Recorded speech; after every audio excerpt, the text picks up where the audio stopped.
ఇక్కడికి కూడి వచ్చిన ప్రతి ఒక్కరికి ప్రభువైన యేసుక్రీస్తు నామములో మనస్ఫూర్తిగా వందనాలు తెలియజేసుకుంటున్నానండి. ఈ విధంగా ఈరోజు మీ మధ్యకు వచ్చి దేవుని వాక్యాన్ని పంచుకోవడం అనేది నాకు చాలా చాలా సంతోషంగా ఉందండి. ఇందుకే నేను దేవునికి స్తుతులు చెల్లిస్తున్నాను. అదేవిధంగా ఈ అవకాశాన్ని ఇక్కడ ఇచ్చినందుకు, ఈ కార్యక్రమాన్ని మంచిగా ఆర్గనైజ్ చేస్తున్నందుకు ఇక్కడ ఉన్న పెద్దవారికి అందరికీ మరొకసారి కృతజ్ఞతలు తెలియజేసుకుంటున్నాను. వాక్యంలోకి వెళ్ళిపోతామండి. ఒకవేళ ఈరోజు ఇప్పుడే మనం చనిపోతే పరలోకంలో ఉంటామా ఉండమా, దేవుడి దగ్గరికి వెళ్తామా వెళ్ళమా అనేది అన్నిటికంటే ముఖ్యమైన విషయం. అవునంటారా కాదంటారా అండి? అంతే కదా. ఈరోజు మనం చనిపోతే మనం దేవుడి దగ్గర ఉంటామో లేదో మనకి తెలియకపోతే, మనం పరలోకంలో ఉంటామో లేదో మనకి తెలియకపోతే, క్రైస్తవులుగా ఉండి నాకు తెలిసి పెద్ద ప్రయోజనం అనేది ఏమీ లేదనుకుంటున్నానండి. కరెక్టే కదా. ఆ విషయం పట్ల మనం అందరం ఒకసారి స్పష్టమైన క్లారిటీ వచ్చేందుకు బైబిల్లోని కొన్ని వచనాలు మనము చూద్దాము. తొందరగానే కంప్లీట్ చేయడానికి నేను ట్రై చేస్తాను, కానీ మనము స్పష్టత, క్లారిటీ మనకు కావాలి కదండి. ఆ క్లారిటీ కోసం బైబిల్లో ఉండే కొన్ని వచనాలు మనం అందరం జ్ఞాపకం చేసుకుందాం. ఓకేనండి, రైట్. ఎఫ్సీలు రాసిన పత్రిక 2వ అధ్యాయము 8వ వచనము. ఎఫ్సీలకు రాసిన పత్రిక 2వ అధ్యాయము 8వ వచనము. అపోస్తలుడైన పౌలు, నేను చదువుతానండి పర్వాలేదు. అపోస్తలుడైన పౌలు గారు ఎఫ్సీ పట్టణంలో ఉండే సంఘస్థులకి, క్రైస్తవులకి పత్రిక రాస్తూ వాళ్ళతో ఈ మాటలు మాట్లాడుతున్నారు. అర్థమవుతుంది కదండి. ఎఫ్సీ పత్రిక అంటే అపోస్తలుడైన పౌలు గారు ఎఫ్సీ పట్టణంలో ఉండే క్రైస్తవులకి లెటర్ రాస్తున్నారు. లెటర్ రాస్తూ ఈ విధంగా చెప్తున్నారు. ఏమని చెప్తున్నారు? ఎఫ్సీ పత్రిక 2వ అధ్యాయం 8వ వచనంలో అంటే, మీరు విశ్వాసము ద్వారా కృపచేతనే రక్షింపబడి ఉన్నారు. ఎఫ్సీలో ఉండే వాళ్ళకి, క్రైస్తవులకి రాస్తూ మీరు విశ్వాసము ద్వారా కృపచేతనే రక్షింపబడి ఉన్నారు అని ఉంది. అంటే వీళ్ళు రక్షింపబడి ఉన్నారు. ఈ క్రైస్తవులు, ఎఫ్సీ పట్టణంలో ఉండే క్రైస్తవులు రక్షింపబడ్డారు. దేని నుండి రక్షింపబడ్డారండి? దేని నుండి రక్షింపబడ్డారు? క్లారిటీ కావాలి. అపోస్తలుడైన పౌలు గారు రోమ్ పట్టణంలో ఉండే క్రైస్తవులకు కూడా లెటర్ రాస్తూ ఈ విధంగానే మనం రక్షింపబడ్డాము, రక్షణ పొందుతున్నాము అని ఆయన లెటర్ రాస్తూ అక్కడ కూడా ఇదే మాట ప్రయోగించారు. ఆ వచనానికి వెళ్దామండి. రోమీయులు రాసిన పత్రిక 5వ అధ్యాయము 8వ వచనం. కొద్దిగా ఈరోజు మనము బైబిల్ అవి తిప్పాల్సిన అవసరం ఉంది. ఏమీ అనుకోకుండా కొద్దిగా ఓపిక చేసుకుందామండి. రోమీయులు రాసిన పత్రిక 5వ అధ్యాయము 9వ వచనము. అర్థమవుతుంది కదా. ఇక్కడ క్రైస్తవులకి లెటర్ రాస్తూ రక్షింపబడి ఉన్నారు అని ఉంది కదండి. దేని నుంచి రక్షింపబడ్డారు వీళ్ళు అనేది మనం చూస్తున్నాం. కాబట్టి ఆయన రక్తము వలన ఇప్పుడు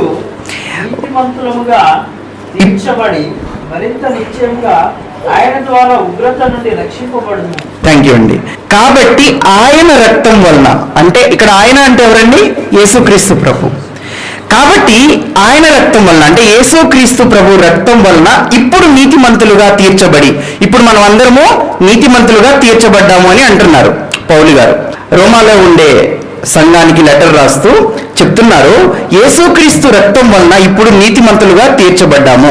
అంతేకాదు, ఇంకేమంటున్నారంటే మరింత నిశ్చయముగా ఆయన ద్వారా అంటే యేసుక్రీస్తు ద్వారా, మరింత నిశ్చయముగా యేసుక్రీస్తు ద్వారా ఉగ్రత నుండి రక్షింపబడుదుము. అర్థమవుతుంది కదండి.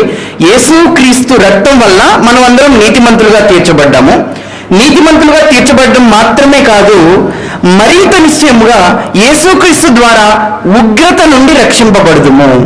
అంటే మనం దేని నుండి రక్షింపబడుతున్నామండి? ఉగ్రత. ఉగ్రత అంటే దేవుని మహాకోపం, బాగా కోపం ఉంటే దాన్ని మనము ఉగ్రత అంటారు కదండి.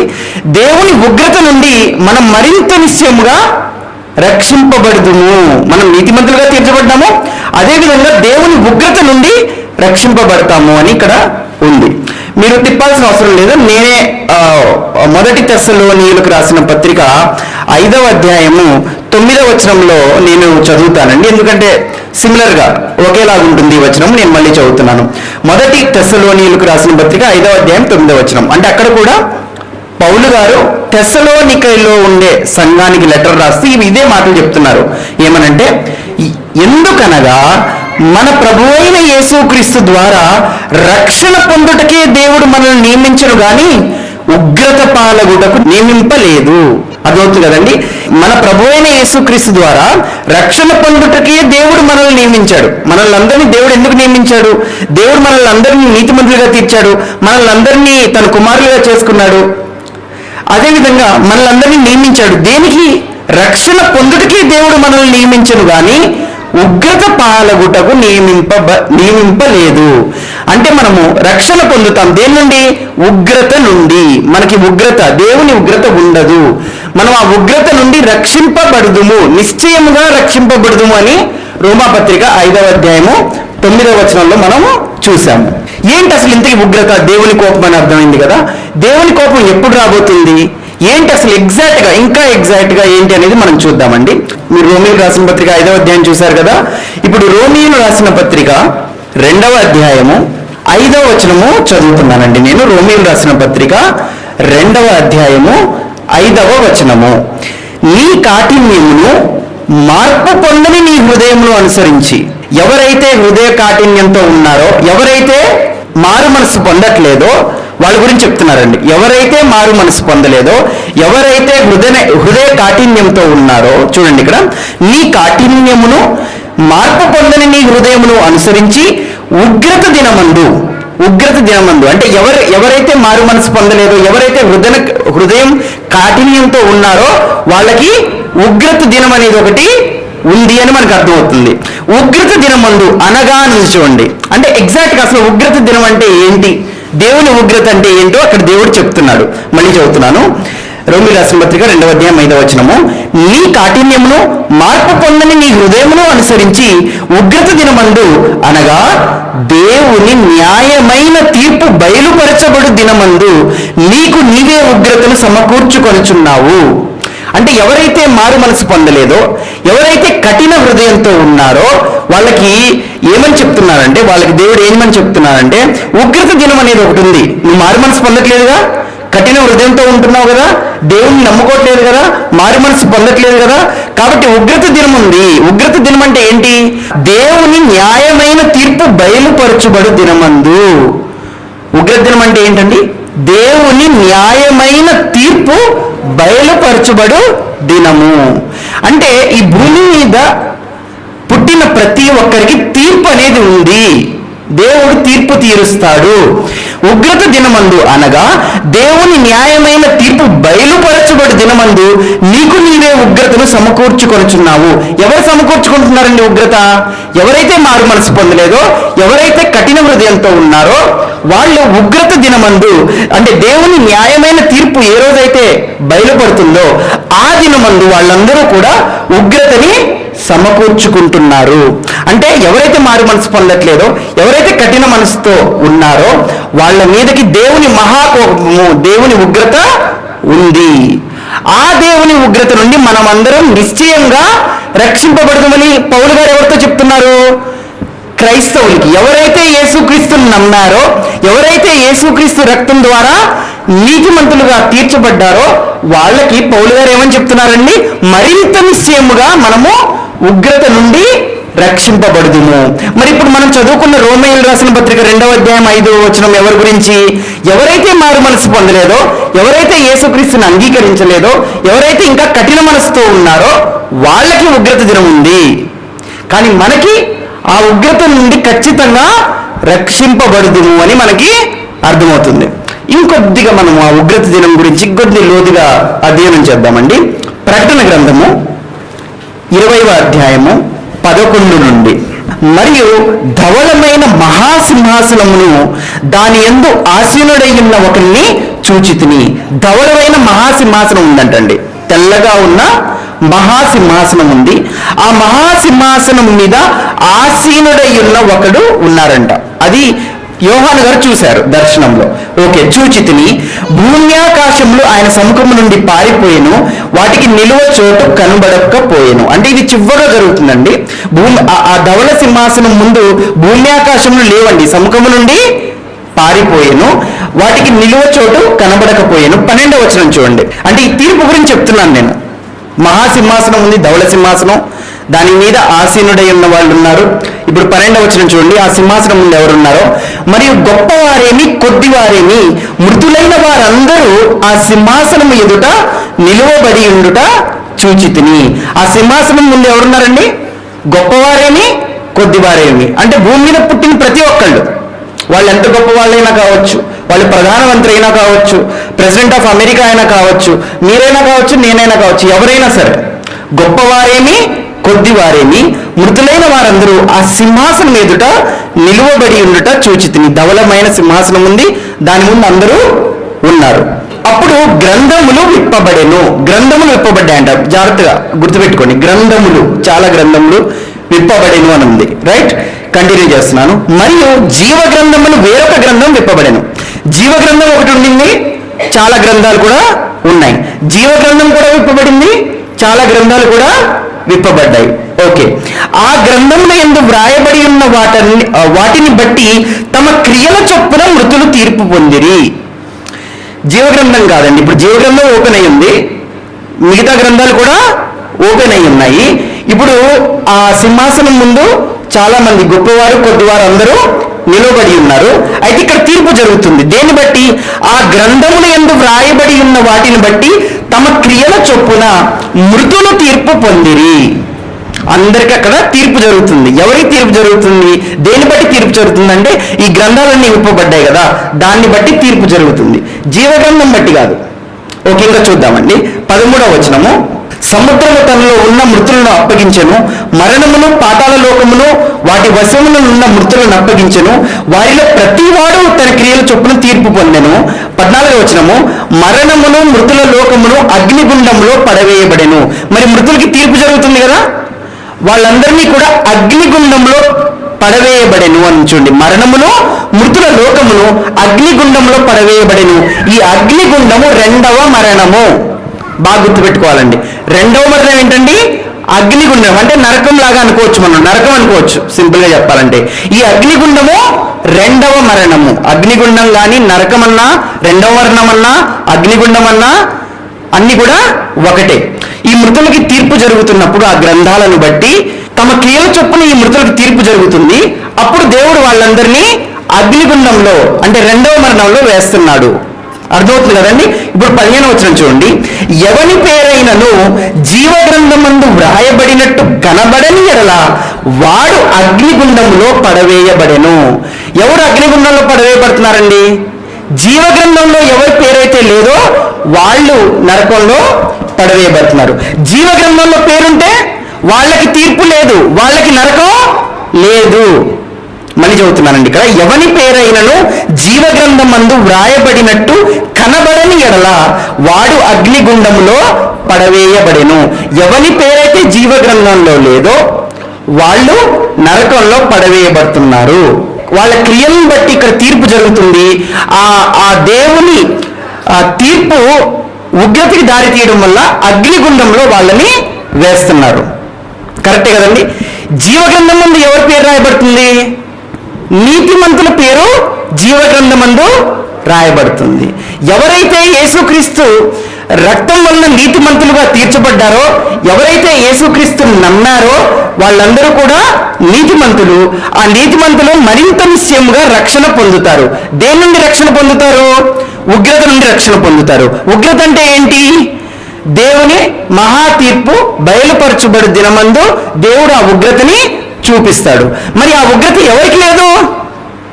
ఎవరైతే యేసుక్రీస్తుని నమ్ముతున్నారో, ఎవరైతే యేసుక్రీస్తు ద్వారా నీతిమంతులుగా తీర్చబడ్డారో వాళ్ళకి లేదు అని మనకి అర్థమవుతుంది. కావాలంటే మళ్ళీ ఒకసారి రోమీలు రాసిన పత్రిక చూద్దామండి. 5వ అధ్యాయము 9వ వచనము. కాబట్టి ఆయన రక్తం వలన ఇప్పుడు నీతిమంతులుగా తీర్చబడి, ఇప్పుడు ఆయన రక్తం వలన ఎవరు నీతిమంతులుగా తీర్చబడ్డారండి? ఎవరైతే యేసుక్రీస్తుని నమ్ముతున్నారో. ఇక్కడ అపోస్తలుడైన పౌలు గారు రోమాలో ఉండే క్రైస్తవులకి రాస్తున్నారు. రోమాలో ఉండే క్రైస్తవులకి ఎవరైతే యేసుక్రీస్తుని నమ్మారో వాళ్ళకి అపోస్తలుడైన పౌలు రాస్తే ఏం చెప్తున్నారు? ఆయన రక్తం వలన ఇప్పుడు నీతిమంతులుగా తీర్చబడి, మనం అందరం ఇప్పుడు నీతిమంతులుగా తీర్చబడ్డాము, మరింత నిశ్చయముగా ఆయన ద్వారా ఉగ్రత నుండి రక్షింపబడుదుము. కంటిన్యూ చేస్తే 10వ వచనంలో, ఏలయనగా శత్రువులమై ఉండగా ఆయన కుమారుని మరణము ద్వారా మనము దేవునితో సమాధానపరచబడిన ఎడల సమాధానపరచబడిన వారమై ఆయన జీవించుట చేత మరి నిశ్చయముగా రక్షింపబడుదుము.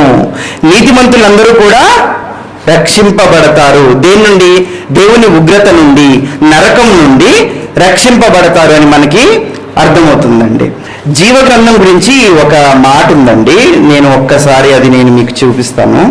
కీర్తనల గ్రంథం 69వ అధ్యాయం 27వ వచనంలో, దోషము మీద దోషము వారికి తగులునేమో, నీ నీతి వారికి అందనీయము. అంటే దేవుని నీతి అనేది ఒకటి ఉంది.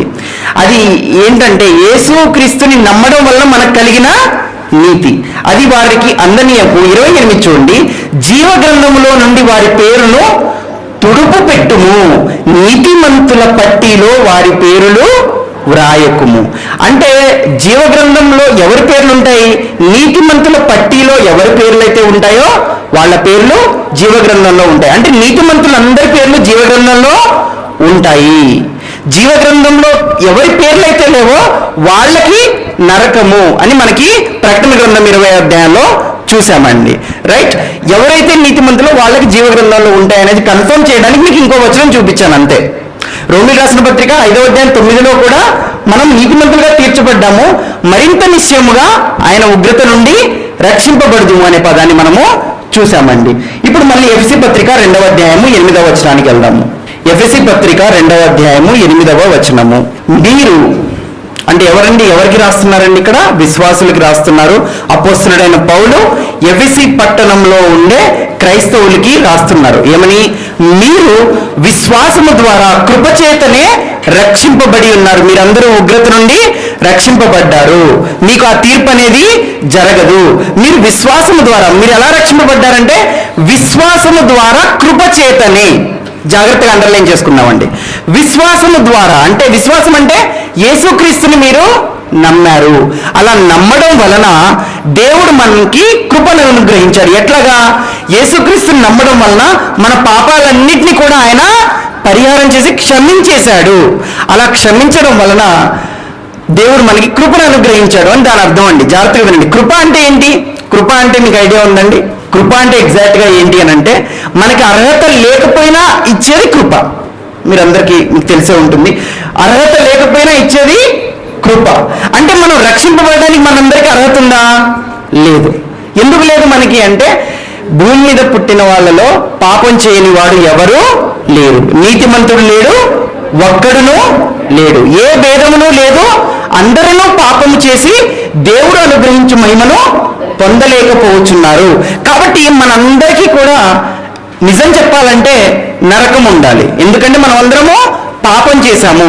మనం చేసే క్రియలను బట్టి చూస్తే మనకందరికీ తీర్పు జరగాలి. మనం అందరం కూడా అగ్నిగుండంలో పడవేయబడాలి. కానీ ఎవరైతే యేసుక్రీస్తుని నమ్ముతున్నారో వాళ్ళకి రక్షణ. అదే కదండి ఇక్కడ ఉంది.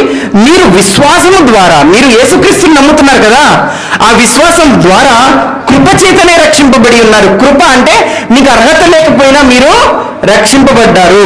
ఇది మీ వలన కలిగినది కాదు, దేవుని వరమే. మీ వలన కలిగినది కాదు అంటే మీరేదో దేవుడి ఆజ్ఞలన్నీ పర్ఫెక్ట్ గా పాటించడం వలన కలిగింది కాదు, దేవుని వరం. వరం అంటే ఏంటండి? వరం అంటే గిఫ్ట్. వరం అంటే ఏంటి? గిఫ్ట్. గిఫ్ట్ అనేది మనము ఫ్రీగా ఇస్తాం కదండి.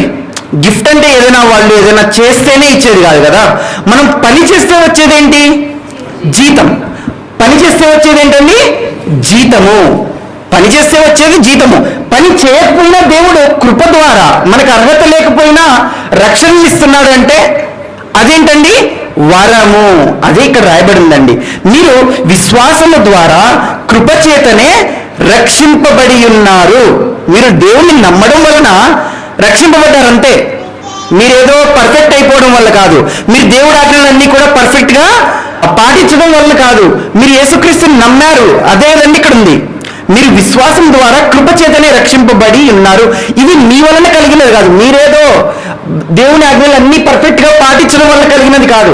దేవుని ఆజ్ఞలు చాలా ఉన్నాయండి. మీకు తెలుసు కదా, దేవుని ఆజ్ఞలు చాలా ఉన్నాయి. 600 ఆజ్ఞలు ఉన్నాయి.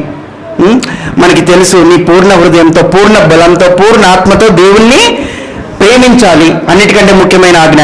నిన్ను వలె నీ పొరుగువాన్ని ప్రేమించాలి, ఇది కూడా అన్నిటికంటే రెండవ ముఖ్యమైన ఆజ్ఞ. మనం ఈ ఆజ్ఞలన్నీ ఎల్లప్పుడూ పర్ఫెక్ట్గా పాటిస్తున్నామండి? లేదు కదా.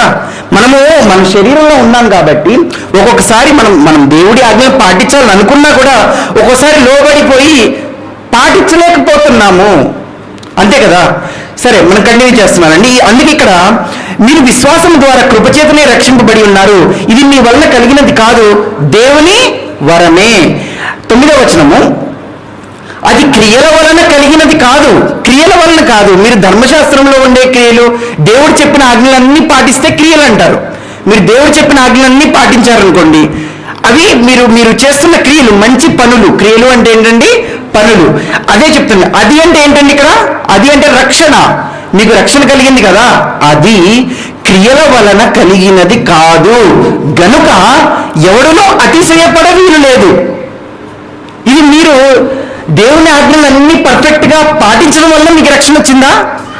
కాదు. మరి ఎట్లొచ్చింది? జస్ట్ నమ్మారంతే, యేసుక్రీస్తుని నమ్మారు, పనేం చేయలేదు మీరు. కాబట్టి అది క్రియల వలన కలిగినది కాదు గనుక ఎవడనో అతిశయపడ వీలు లేదు. అతిశయపడ్డం అంటే గొప్ప చెప్పుకోవడము, లేదా మనకు మనం గొప్ప అని అనుకోవడము. మరి మనకు మనం గొప్ప అని అనుకోవడానికి ఏమైనా ఉందా? లేదు. ఎందుకు లేదు? అది మన క్రియల వల్ల కలిగినది కాదు. కాబట్టి మనం దేవుడు చెప్పిన ఆజ్ఞలన్నీ పాటించడం వల్ల మనకి కలిగిన రక్షణ కాదు. మనల్ని దేవుడు ఉగ్రత దినం నుండి ఎలా కాపాడుతున్నాడు, ఎందుకు కాపాడుతున్నాడు? మనమేదో పర్ఫెక్ట్ అని కాదు. అర్థమవుతుంది కదండి. కాబట్టి అది క్రియల వల్ల కలిగినది కాదు కనుక ఎవడునో అతిశయపడ వీలు లేదు. దీనికి సపోర్ట్ చేస్తే ఇంకొన్ని వచనాలు చూద్దాము. రోమీయులకు రాసిన పత్రిక 3వ అధ్యాయము 20వ వచనం, ఏలయనగా ధర్మశాస్త్ర సంబంధమైన క్రియల మూలముగా ఏ మనుష్యుడును ఆయన దృష్టికి, అంటే దేవుని దృష్టికి అండి, దేవుని దృష్టికి నీతిమంతుడని తీర్చబడడు. ధర్మశాస్త్రంలో ఏముంటుంది చెప్పండి? ధర్మశాస్త్రంలో ఆజ్ఞలు ఉంటాయి. ధర్మశాస్త్రంలో ఆజ్ఞలు ఉంటాయి. మనకి దేవుని 10 ఆజ్ఞలని మనకు తెలుసు కదండి, అవి కూడా ధర్మశాస్త్ర సంబంధమైనవే. నరహత్య చేయకూడదు, వ్యభిచరింపకూడదు, అబద్ధ సాక్ష్యం పలపకూడదు, నీ పొరుగు వారిని ఏది కూడా ఆశించకూడదు, విగ్రహాలను చేసుకోకూడదు, ఇవన్నీ కూడా ఆజ్ఞలేనండి. సో నీ పొరుగు వారిని ఏది కూడా ఆశింపకూడదు అనేది కూడా దేవుని ఆజ్ఞే. నేను ఉదాహరణ చెప్తున్నాను. ఏమండి, చాలా ఆజ్ఞలు ఉన్నాయండి. ఏదో ఒక ఆజ్ఞ విషయంలో మనం ఎప్పుడో ఒకసారి తప్పిపోతున్నామా లేదా? తప్పిపోతున్నాం కదా. అబద్ధం చెప్పడం కూడా పాపమే కదా. అబద్ధం చెప్పడం కూడా పాపమే. అదేవిధంగా నీ పొరుగు అనేది ఏది కూడా ఆశింపకూడదు. ఏంటి, ఎప్పుడైనా మనం పొరుగు అనేది ఆశింపకుండా ఎప్పుడైనా అంటే ఏదో ఒక క్షణంలో ఆశిస్తాం కదా.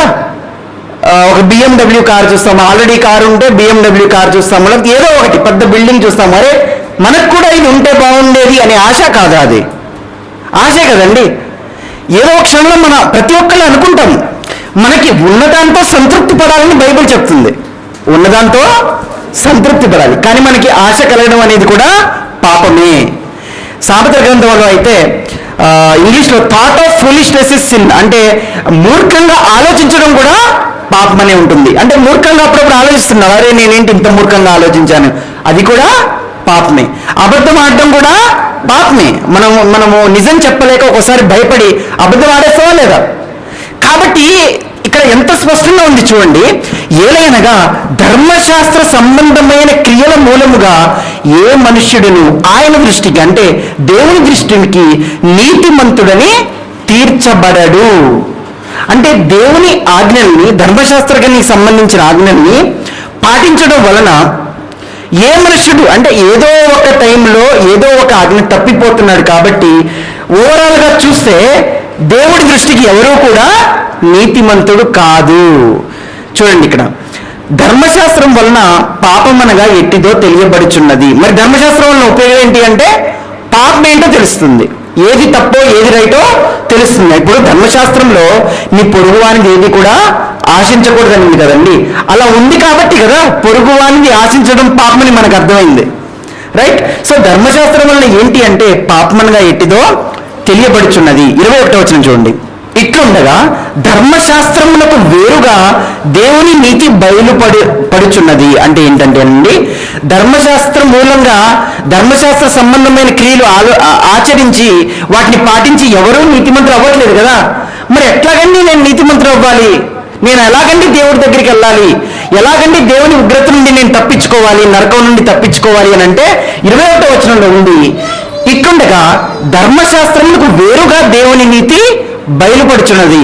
అంటే ధర్మశాస్త్రాన్ని పాటించడం వల్ల కాదు, వేరేలాగా మీరు నీతిమంతులుగా అవ్వచ్చు, నీతి బయలుపడుచున్నది అని అక్కడ రాసిందండి. దానికి ధర్మశాస్త్రంలో ప్రవక్తలు సాక్ష్యం ఇచ్చుచున్నారు. 22వ వచనం చూడండి. అది అంటే ఆ నీతి, దేవుని నీతి ఏంటి అంటే అది యేసుక్రీస్తు నందలి విశ్వాస మూలమైనదై నమ్ము వారందరికీ కలుగు దేవుని నీతి అయి ఉన్నది. అంటే మీరు నీతిమంతులు ఎలా అవుతున్నారు? ధర్మశాస్త్ర సంబంధమైన క్రియలన్నీ పాటించి కూడా అవ్వచ్చు, కానీ మనం ఎక్కడో ఒకలాగా ఏదో ఒక విషయంలో తప్పు చేసేస్తున్నాం. కాబట్టి ఇప్పుడు నీతిమంతులు అవ్వాలంటే ఎలా నీతిమంతులు అవ్వాలంటే అది యేసుక్రీస్తు నందలి విశ్వాసం మూలమైనది. అంటే యేసుక్రీస్తుని నమ్మడం వల్ల మీరు నీతిమంతులు. అర్థమవుతుంది కదండి? యేసుక్రీస్తుని నమ్మడం వల్ల నీతిమంతులు అవుతున్నారు. మరి యేసుక్రీస్తుని నమ్మడం వల్ల ఎందుకు అవుతున్నారు అని అంటే, యేసుక్రీస్తు ప్రభు మనం చేసిన పాపాలన్నిటినీ కూడా, మనము యేసుక్రీస్తు తర్వాత పుట్టినప్పటికీ కూడా ప్రపంచంలో పుట్టిన ప్రతి మనిషి చేసిన పాపాలన్నిటినీ కూడా ఆయన తన శరీరంలో మోసుకుని ఆ పాపాలన్నిటికీ శిక్ష ఆయన తన శరీరమందు అనుభవించి రక్తాన్ని కార్చి మనకు బదులుగా ఆయన శ్రమను అనుభవించి, మనకు బదులుగా ఆయన శిక్షను అనుభవించి మన పాపాలకి పరిహారం ఆయన చేసేశాడు. అర్థమవుతుంది కదండి? మన పాపాలకి పరిహారం మనం చేస్తే కుదరదండి. మన పాపాలు మనమే అనుభవించాలి. కానీ అదేవిధంగా వేరే వాళ్ళ పాపాలు అనుభవించడానికి కూడా కుదరదు. ఎందుకంటే మనం కూడా పాపాత్ములం. మన పాపాలు మనమే పరిహారం చేయడానికి మనకు లేదు. దానికి మనం నరకం వెళ్ళాలి. అక్కడ మనకి శిక్ష విధిస్తే కానీ అవి పరిహారం అవ్వండి. అంటే అక్కడే ఉండాలి. ఇంక వేరే వాళ్ళది మనం తీసుకోవడం కుదురుతుందా? కుదరదు. కానీ యేసుక్రీస్తు అందరి పాపాలు మోసుకున్నాడు. ఎందుకు? యేసుక్రీస్తు ప్రభు ఒక్కడే ఈ భూమి మీద పుట్టిన వారిలో ఏ పాపం చేయనివాడు. ఆ అర్హత ఆయనకు మాత్రమే ఉంది. యేసుక్రీస్తు ప్రభు మనలాగే శరీరాన్ని ధరించి భూమి మీద పుట్టినప్పటికీ, ఒకసారి ఆ వచనం కూడా చూద్దాము. హెబ్రీయులు రాసిన పత్రిక 4వ అధ్యాయము 15వ వచనం అండి. మన ప్రధాన యాజకుడు అంటే ఇక్కడ యేసుక్రీస్తు ప్రభు అండి. మన ప్రధాన యాజకుడు మన బలహీనతల యందు మనతో సహానుభవం లేనివాడు కాడు గాని, అంటే మనకి ఎన్ని ప్రాబ్లమ్స్ అయితే ఈ భూమి మీద ఉన్నాయో అవన్నీ కూడా ఆయన కూడా అనుభవించాడు. మనతో చూడండి, ఇక్కడ మన ప్రధాన యాజకుడు మన బలహీనతల యందు మనతో సహానుభవం లేనివాడు కాడు గాని. హెబ్రీ పత్రిక 4వ అధ్యాయము 15వ వచనం అండి. సమస్త విషయములలోనూ మనవలనే శోధింపబడినను, మనకి ఎన్ని శోధనలు ఉన్నాయో అన్ని శోధనలు ఆయనకి ఉన్నప్పటికీ కూడా ఆయన పాపము లేని వాడుగా ఉండెను. కాబట్టి యేసుక్రీస్తు ప్రభు ఒక్కడే పాపం లేని వాడుగా ఉన్నాడు. కాబట్టి అందరి పాపాలు ఆయన మోసుకోవడానికి అర్హత ఆయనకుంది. ప్రతి ఒక్కటి కూడా బైబిల్ నుండి మనము చూస్తున్నామండి చాలా స్పష్టంగా. మనుషులైనా తప్పు చెప్తారు కానీ బైబిల్లో తప్పులు ఉండవు. అది దేవుని వాక్యము. 1 పేతురు 2వ అధ్యాయము 24వ వచనము, మనము పాపముల విషయమై చనిపోయి నీతి విషయమై జీవించినట్లు. 1 పేతురు 2వ అధ్యాయము 24వ వచనము. ఆయన అంటే యేసుక్రీస్తు ప్రభు తానే తన శరీరమందు మన పాపములను మ్రాను మీద మోసుకొనెను. ఆయన పొందిన గాయముల చేత మీరు స్వస్థత నొందిరి. ఎవరు స్వస్థత నొందారు? ఎవరైతే యేసుక్రీస్తుని నమ్ముతున్నారో వాళ్ళందరూ కూడా వాళ్ళ పాపాలన్నీ కూడా యేసుక్రీస్తు ప్రభు తన శరీరమందు మోసుకొని వాటికి శిక్షను ఆయన అనుభవించి ఆయన గాయాలు పొందడం వలన మీరు స్వస్థత నొందారు. స్వస్థత నొందడం అంటే అన్ని రకాలుగా అండి. మన పాపాల నుండి కూడా మనకి స్వస్థత కలిగింది. మళ్ళీ మనం రోమీలు రాసిన పత్రిక 3వ అధ్యాయానికి వెళ్ళిపోదామండి. రోమీలు రాసిన పత్రిక, మిమ్మల్ని చాలా వచనాలు తిప్పుతున్నాను ఏమనుకోకండి. రోమీలు రాసిన పత్రిక 3వ అధ్యాయము 20వ వచనం, మళ్ళీ అక్కడి నుంచి నేను చదువుకుంటూ వెళ్తాను. ఎలయనగా ధర్మశాస్త్ర సంబంధమైన క్రియల మూలముగా ఏ మనుష్యుడును ఆయన దృష్టికి అంటే దేవుని దృష్టికి నీతిమంతులను తీర్చబడు. ధర్మశాస్త్రం వలన పాపమనగా ఎట్టిదో తెలియబడుచున్నది అనగానే మనకి డౌట్ వస్తుంది. మరి ఎట్లా నీతిమంతులుగా తీర్చబడాలి? మనకు ఆప్షన్ ఏంటి అని అంటే 21వ వచనము, ఇట్లుండగా ధర్మశాస్త్రములకు వేరుగా దేవుని నీతి బయలుపడుచున్నది, దానికి ధర్మశాస్త్రమును ప్రవక్తలు సాక్ష్యం ఇచ్చున్నారు. 22వ వచనం, ఎలాగ నీతి అండి? దేవుని నీతి ఏంటి అని అంటే అది అంటే దేవుని నీతి ఎలాగంటే యేసుక్రీస్తు నందలి విశ్వాస మూలమైనదై నమ్ము వారందరికీ కలుగు దేవుని నీతి అయి ఉన్నది. అంటే యేసుక్రీస్తుని ఎవరైతే నమ్ముతున్నారో వాళ్ళు నీతిమంతులు. అందుకే ఎఫ్సీ పత్రిక 2వ అధ్యాయం 8వ వచనంలో కూడా మనం ఏం చదువుకున్నామండి? మీరు విశ్వాసము ద్వారా కృపచేతనే రక్షింపబడి ఉన్నారు. అది క్రియల వల్ల కలిగినది కాదు. రక్షణ అనేది మీరేదో ధర్మశాస్త్రంలో ఉండే ఆజ్ఞలని పాటించడం వలన, క్రియల వలన కలిగినది కాదు. గనుక ఎవరునూ అతిశయపడ వీలు లేదు. అదే కంటిన్యూ చేస్తే 23వ వచనంలో ఏ భేదమును లేదు, అందరూ పాపం చేసి దేవుడు అనుగ్రహించు మహిమను పొందలేకపోతున్నారు. పాపానికి జీతం ఏంటండి? మరణము. మరణం అంటే రెండో మరణం కూడా వస్తుందండి. కానీ ఆ రెండో మరణం, ఆ నరకం అనేది ఎవరికి లేదు? ఎవరైతే యేసుక్రీస్తుని నమ్మారో వాళ్ళందరూ నీతిమంతులు. నీతిమంతుల పేర్లన్నీ కూడా జీవగ్రంథంలో ఉంటాయి. జీవగ్రంథంలో పేరు ఉంటే ఖచ్చితంగా వాళ్ళకి తీర్పు అనేది ఉండదు. మృతులు తీర్పు పొందారు. ఎవరు తీర్పు పొందారు? జీవగ్రంథంలో ఎవరి పేరు లేదో వాళ్ళు తీర్పు పొందారు. కానీ ఎవరైతే యేసుక్రీస్తుని నమ్మారో వాళ్ళందరూ దేవుని దృష్టికి నీతిమంతులండి. ఎందుకనంటే మన పాపాలన్నింటినీ యేసుక్రీస్తు ప్రభు ఆ పరిశుద్ధుడు అమూల్యమైన రక్తాన్ని కార్చి పరిహారం చేసేసాడండి. ఆయన అనుభవించేశాడు కదా, మన పాపాలన్నింటికి పరిహారం జరిగిపోయింది కదా. మళ్ళీ మనకి ఆ శిక్ష అనేది ఆరోపింపబడదు. కాబట్టి దేవుని దృష్టికి మనము పరిశుద్ధులుగా కనిపిస్తాము, నీతిమంతులుగా కనిపిస్తాము. మనం దేవుని కుమారులుగా చేసుకొని ఆయన జీవగ్రంథంలో మన పేర్లు రాయిస్తున్నాడు అని మనకి అర్థమవుతుంది. కాబట్టి ఇక్కడ 24వ వచనం చదువుతున్నాను. రోమీయులకు రాసిన పత్రిక 3వ అధ్యాయము 24వ వచనము. కాబట్టి నమ్మువారు అంటే ఎవరైతే నమ్ముతున్నారో వాళ్ళు ఆయన కృప చేతనే, అంటే వాళ్ళందరికీ దేవుని కృపని అనుగ్రహిస్తున్నాడు. కృప అంటే మనకు అర్హత లేకపోయినా వచ్చింది. ఎలా వచ్చింది? నమ్మువారు అని చూడండి ఇక్కడ 24వ వచనంలో. కాబట్టి నమ్మువారు ఆయన కృప చేతనే క్రీస్తు యేసు నందలి విమోచనము ద్వారా, యేసుక్రీస్తుని నమ్మారు కదా, కాబట్టి మీ పాపాల నుండి మీకు విమోచన కలిగింది. అది ఈ విమోచనము అంటే అర్థం అండి. కాబట్టి నమ్మువారు ఆయన కృప చేతనే క్రీస్తు యేసు నందలి విమోచనము ద్వారా ఉచితముగా నీతిమంతులని తీర్చబడుచున్నారు. ఇందాకేమో చదివాము? కృప అని కూడా చదివాము. ఇప్పుడేముంది? ఉచితం, దేవుని వరం అని కూడా చదివాం కదండి. ఇది దేవుని వరమే అని ఎఫ్సీ పత్రిక 2వ అధ్యాయం 8వ వచనంలో చదివాం కదా. ఉచితంగా ఇచ్చేది దేవుని వరము. అంటే రక్షణ ఏంటి? దేవుని వరము. రక్షణ ఏంటి? ఉచితము. రక్షణ ఉచితం అండి. మనమేమి పర్ఫెక్ట్ అవ్వడం వల్ల మనకి ఉచిత రక్షణ రాలేదు. మనకి రక్షణ ఎలా కలిగింది? దేవుణ్ణి నమ్మడం వలన. కాబట్టి ఇక్కడ ఎంత పర్ఫెక్ట్గా ఉంది చూడండి. ఉచితముగా నీతిమంతులని తీర్చబడుచున్నారు. 27వ వచనం చూడండి. 27వ వచనం అదే అధ్యాయము. కాబట్టి అతిశయ కారణం ఎక్కడ? కాబట్టి గొప్పలు చెప్పుకోవడానికి మనకి ఎవరికి లేదు. మనం అతిశయం అంటే గొప్పలు చెప్పుకోవడం, లేదా మనం గొప్పగా అనుకోవడం. ఇప్పుడు గొప్పలు చెప్పుకోవడానికి ఉందా? లేదు. కాబట్టి అతిశయ కారణం ఎక్కడ? అది కొట్టివేయబడినాం. మనకి అతిశయం చేయడానికి మనకి అర్హత లేదు. అది కొట్టివేయబడింది. ఎట్టి న్యాయమును బట్టి అది కొట్టివేయబడింది. సరే, ఎలా కొట్టివేయబడింది అంటే క్రియా న్యాయమును బట్టియా? కాదు, విశ్వాస న్యాయమును బట్టియే. మీరందరూ విశ్వాసం వలన రక్షణ పొందారు కదా, కాబట్టి అతిశయించడానికి లేదు అని ఇక్కడ మనకి స్పష్టంగా ఉందండి. 28వ వచనంలో కాగా ధర్మశాస్త్ర సంబంధమైన క్రియలు లేకుండా, అంటే మీరు ధర్మశాస్త్ర ప్రకారంగా దేవుని ఆజ్ఞలన్నీ పాటించకపోయినప్పటికీ కూడా, అంటే విఫలమైనప్పటికీ కూడా, మీరు విఫలమైపోతున్నారు, అయినప్పటికీ కూడా విశ్వాసము వలననే మనుష్యులు, ఏ మనిషైనా అండి, విశ్వాసము వలననే మనుష్యులు నీతిమంతులుగా తీర్చబడుచున్నారు. మనం అందరం ఎలా నీతిమంతులని చెప్పండి? విశ్వాసము ద్వారా. దాని కంటిన్యూషన్ 4వ అధ్యాయం చూడండి, ఎంత పర్ఫెక్ట్ గా సరిపోతుందో. రోమీయులకు రాసిన పత్రిక 4వ అధ్యాయం 2వ వచనం చూడండి.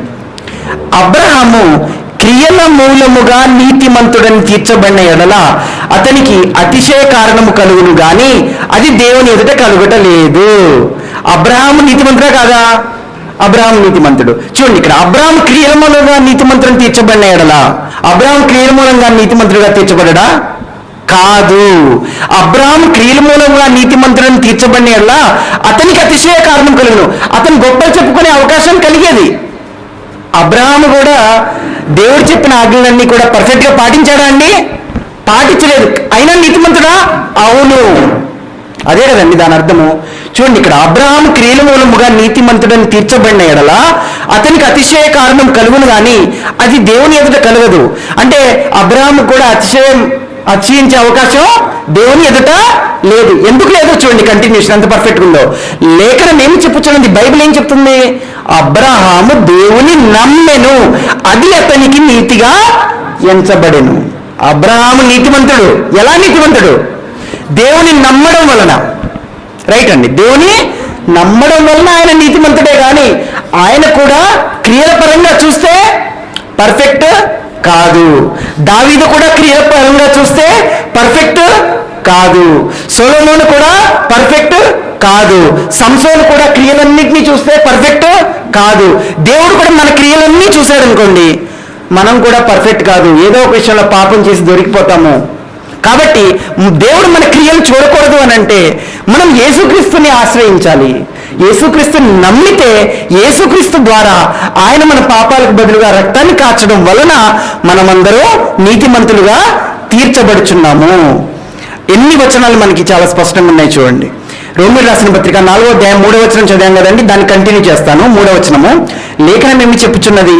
అబ్రహాము దేవుని నమ్మెను, అది అతనికి నీతిగా ఎంచబడెను. 4వ వచనం చూడండి, పని చేయువానికి జీతము రుణమే గాని దానమని ఎంచబడదు. పని చేయడం అంటే దేవుడు చెప్పిన ఆజ్ఞలన్నీ మీరు పాటించారనుకోండి, అంటే దేవుడు చెప్పిన పని చేసినట్టే కదా. పని అన్నా క్రియ అన్నా ఒకటే. పని చేయువానికి జీతం ఏంటండి? జీతము. పని చేస్తే జీతం అండి. కానీ మనకు జీతమా వచ్చింది? కాదు. మనకు వచ్చింది ఏంటి? వరము, లేదా దానము, లేదా ఉచితంగా వచ్చింది రక్షణ. మనకు వచ్చింది జీతం కాదండి. పని చేయడానికి జీతము రుణం. రుణం అంటే ఏంటండి? అప్పు. మనం ఏదైనా పని చేసామనుకోండి, నేను జాబ్ చేస్తున్నానండి, దానికి వాళ్ళు శాలరీ కంపల్సరీ ఇవ్వాలా ఇవ్వద్దా? ఇవ్వాలి కదా. ఇవ్వకపోతే నేనేమంటా, వీళ్ళు ఇవ్వాలి నాకు, అది నాకు అప్పు లాంటిది, వీళ్ళు ఇవ్వట్లేదు అని నేను ఆరోపించాల్సి వస్తుంది.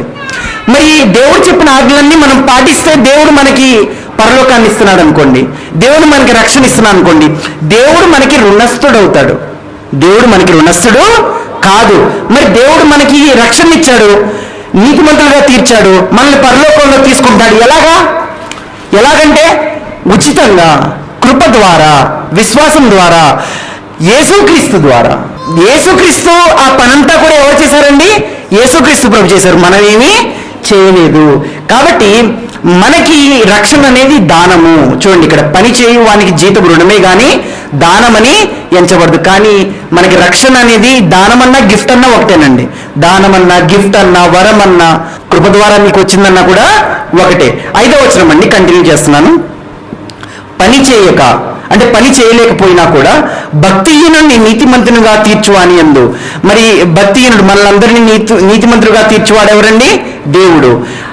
ఆయన యందు విశ్వాసం ఉంచు వానికి వాని విశ్వాసము నీతిగా ఎంచబడుచున్నది. వాని విశ్వాసమే నీతి. 6వ వచనం చూడండి, ఆ ప్రకారమే క్రియలు లేకుండా దేవుడు ఎవరిని నీతిమంతుడుగా ఎంచునో ఆ మనుష్యుడు ధన్యుడని దావీదు కూడా చెప్పుచున్నాడు. అబ్రహామే కాదు, దావీదు కూడా చెప్తున్నాడు. ఎలాగా? ఆ ప్రకారమే అంటే అబ్రహాము ఎట్లాగైతే నీతిమంతుడయ్యారో అలాగే క్రియలు లేకుండా దేవుడు ఎవరిని నీతిమంతుడుగా ఎంచుతున్నాడో, క్రియలు చూడకుండా ఎవరినైతే నీతిమంతుడుగా ఎంచుతున్నాడో వాడు ధన్యుడు. ఎందుకంటే వాడు మాత్రమే పరలోకానికి వెళ్తాడు, వారే రక్షింపబడతాడు. క్రియలు చూశాడు అనుకోండి, ఎక్కడో దగ్గర మనము దొరికిపోయి పాపాత్ములుగా దేవుని దగ్గర కనిపిస్తాము. కాబట్టి దావీదు కూడా అదే అంటున్నాడు, ఎవరైతే క్రియలు లేకుండా దేవుడు ఎవరిని నీతిమంతుడుగా ఎంచుతాడో ఆ మనిషి ధన్యుడు. 7వ వచనము, ఎలాగనగా తన అతిక్రమములకు పరిహారము నొందినవాడు, తన పాపమునకు ప్రాయశ్చిత్తము నొందినవాడు ధన్యుడు. కాబట్టి మనకందరికీ ప్రాయశ్చిత్తం యేసుక్రీస్తు ప్రభు వల్ల కలిగింది. ఇంకొన్ని వచనాలు చూద్దాం. యోహాను సువార్త కొన్ని అయిపోతుంది. యోహాను సువార్త 3వ అధ్యాయము 16వ వచనము, 16, 17, 18 కూడా నేను చదువుతానండి. దేవుడు లోకమును ఎంతో ప్రేమించును. యోహాను సువార్త 3వ అధ్యాయము 16వ వచనం అండి. దేవుడు లోకమును ఎంతో ప్రేమించును కాగా ఆయన తన అద్వితీయ కుమారునిగా, అంటే యేసుక్రీస్తు అండి అద్వితీయ కుమారుడు అంటే, కాగా ఆయన అంటే దేవుడు తన అద్వితీయ కుమారునిగా పుట్టిన వాని యందు విశ్వాసముంచు ప్రతి వాడును, అంటే యేసుక్రీస్తు యందు విశ్వాసముంచు ప్రతి వాడును నశింపక, అంటే నరకానికి వెళ్లకుండా, అగ్నిగుండానికి వెళ్లకుండా నశింపగా నిత్య జీవం పొందినట్లు ఆయనను అనుగ్రహించెను. అంటే తన అద్వితీయ కుమారుడు యేసుక్రీస్తు యందు ఎవరైతే విశ్వాసం ఉంచుతారో వాళ్ళు నశింపరు. వాళ్ళకి ఏంటుంది? నిత్య జీవం ఉంది. నిత్య జీవం ఉంది. 17వ వచనము, లోకము తన కుమారుని ద్వారా రక్షణ పొందుటకే గాని లోకములకు తీర్పు తీర్చుటకు దేవుడు ఆయనను లోకములోనికి పంపలేదు. మనకి తీర్పు లేదు. ఎవరైతే యేసుక్రీస్తుని నమ్ముతున్నారో వాళ్ళకి ఏంటి? రక్షణ. అదే కదండి ఇక్కడ ఉంది.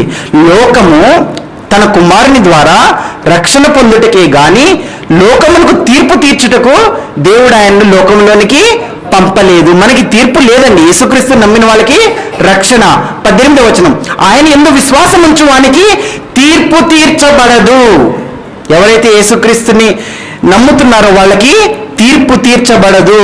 వాళ్ళందరి పేర్లు జీవగ్రంథంలో రాయబడి ఉన్నాయి. విశ్వసింపని వాడు, ఎవరైతే విశ్వసించట్లేదో విశ్వసింపని వాడు దేవుని అద్వితీయ కుమారుని నామమందు, అంటే యేసుక్రీస్తు నామమందు విశ్వాసం ఉంచలేదు గనుక వానికి ఇంతకు మునిపే తీర్పు తీర్చబడేను. వాళ్ళకి తీర్పు ఉందండి. 36వ వచనం చూడండి. ఇదే అధ్యాయము 36వ వచనం, యోహాను సువార్త 3వ అధ్యాయము 36వ వచనము, కుమారుని యందు విశ్వాసం ఉంచువాడే నిత్య జీవము గలవాడు. ఎవరైతే నమ్ముతున్నారో వాళ్ళందరికీ ఏముంది? నిత్య జీవము. కుమారునికి విధేయుడు కానివాడు జీవము చూడడు గాని దేవుని ఉగ్రత. చూసారు కదండి, ఎక్కడైనా అదే ఉంది. ఎవరైతే కుమారునికి విధేయుడు కాడో, ఎవరైతే యేసుక్రీస్తుని నమ్మట్లేదో వాడు జీవం చూడడు గాని దేవుని ఉగ్రత వాని మీద నిలిచి ఉండును. యోహాను సువార్త 5వ అధ్యాయము 24వ వచనం చూడండి. నా మాట విని, ఇక్కడ యేసుక్రీస్తు ప్రభు వారు మాట్లాడుతున్నారండి. నా మాట విని అంటే దేవుని వాక్యం విని లేదా యేసుక్రీస్తు చెప్తున్న మాట విని నన్ను పంపిన వాని యందు, అంటే దేవుడి యందు, తండ్రి అయిన దేవుడు ఉన్నాడు కదా, తండ్రి అయిన దేవుడు యేసుక్రీస్తుని పంపాడు. నా మాట విని నన్ను పంపిన వాని యందు విశ్వాసం ఉంచువాడు, అంటే దేవుణ్ణి ఎవరైతే నమ్ముతున్నారో, యేసుక్రీస్తుని ఎవరైతే నమ్ముతున్నాడో వాడు నిత్య జీవము గలవాడు. వాడు తీర్పులోనికి రాక, వాడికి ఏం లేదు? తీర్పు లేదు. వాడు తీర్పులోనికి రాక మరణములో నుండి జీవములోనికి దాటి ఉన్నాడని మీతో నిశ్చయముగా చెప్పుచున్నాను. ఎలా చెప్తున్నారు ఆయన? నిశ్చయముగా. మరొక్కసారి ఇది చదువుదామండి. నా మాట విని నన్ను పంపిన వాని యందు విశ్వాసం ఉంచువాడు, అంటే యేసుక్రీస్తు యందు లేదా యేసుక్రీస్తు మాట విని తండ్రి అయిన దేవుడి యందు ఎవరైతే విశ్వాసం ఉంచుతున్నారో వాడు నిత్య జీవము గలవాడు. వాడు తీర్పులోనికి రాక మరణములో నుండి జీవములోనికి దాటి ఉన్నాడని నీతో నిశ్చయముగా చెప్పుచున్నాను. క్లారిటీ వచ్చేసిందా అండి? మరి క్లారిటీ వచ్చేసిందా లేదా? ఎవరు కూడా పర్ఫెక్ట్ కాదండి.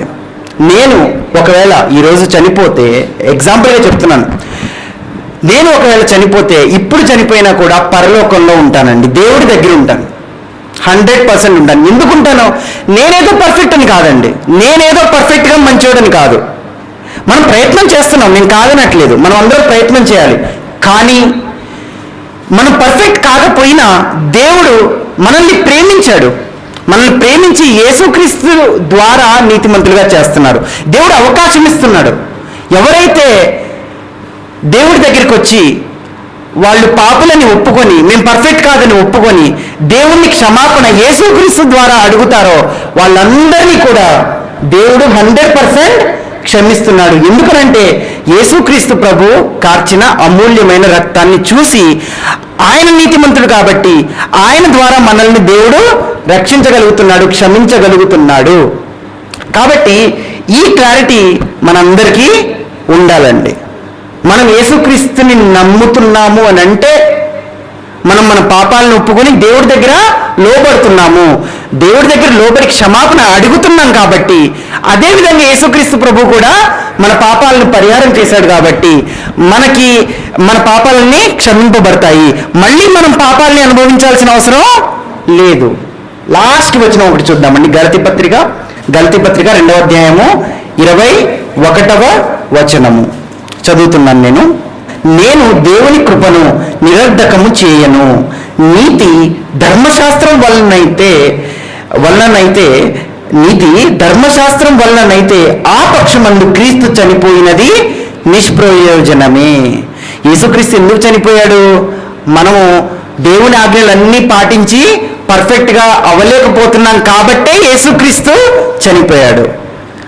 యేసుక్రీస్తు ద్వారా మనకి పరలోకం కలుగుతుంది. యేసుక్రీస్తు ద్వారా మనకి నిత్య జీవం కలుగుతుంది.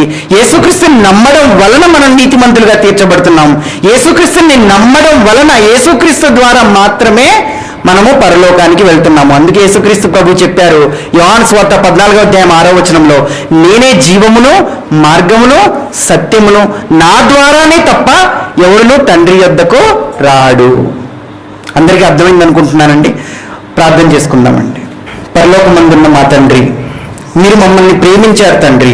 మీరు చెప్పిన ఆజ్ఞలన్నీ పాటిస్తేనే మాకు పరలోకం అంటే,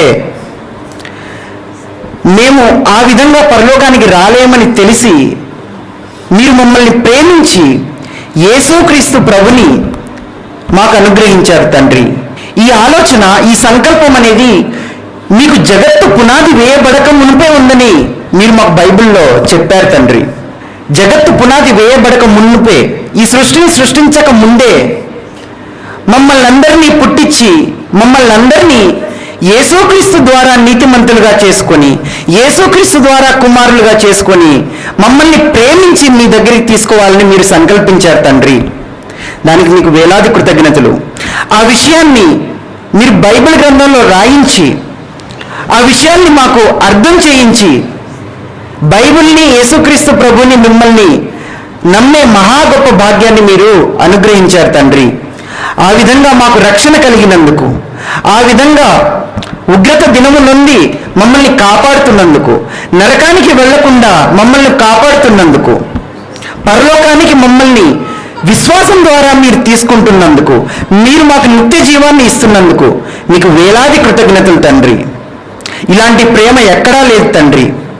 మీరు మీ అద్వితీయ కుమారుణ్ణి, మీ ప్రియ కుమారుణ్ణి మా కోసం ఇచ్చేశారు తండ్రి. ఇంత గొప్ప ప్రేమ మా కోసం చూపించుతున్నందుకు, అది మాకు అర్థమై మిమ్మల్ని నమ్మి మేము పరలోకానికి చేరుతున్నందుకు మీకు కృతజ్ఞతలు తెలియజేసుకుంటున్నాం తండ్రి. యేసుక్రీస్తు నామమున అడిగి వేడుకుంటున్నాం తండ్రి. ఆమేన్.